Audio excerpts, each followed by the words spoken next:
This is a movie about a poor kid who becomes a billionaire. His name is Red. He dropped out of school at 14 and got a job delivering ice. One day, a rich guy slammed on his brakes, scaring Red so much he messed up. The rich guy kept honking his horn, making Red look bad. That's when Red saw a newspaper with the success story of a billionaire who also dropped out of school at 14 to work and ended up a billionaire. Red thought his story was just like that. At dinner, Red showed his dad the newspaper and said he wanted to be a billionaire too. But his dad was blunt and said, "Get it in your head, son. You ain't ever gonna be rich. Only thing you're ever gonna be able to count on is coming up on the short end.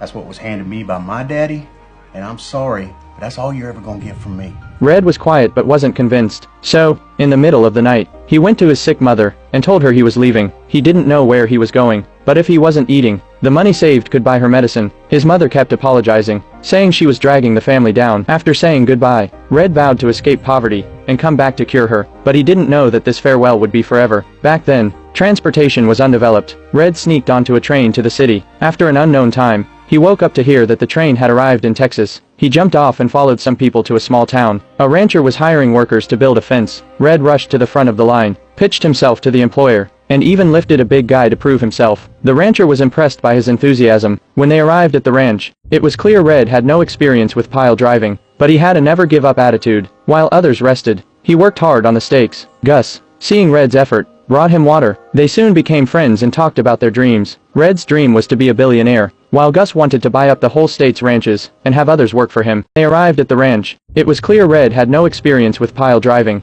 but he had a never-give-up attitude. While others rested, he worked hard on the stakes. Gus, seeing Red's effort, brought him water. They soon became friends and talked about their dreams. Red's dream was to be a billionaire, while Gus wanted to buy up the whole state's ranches and have others work for him.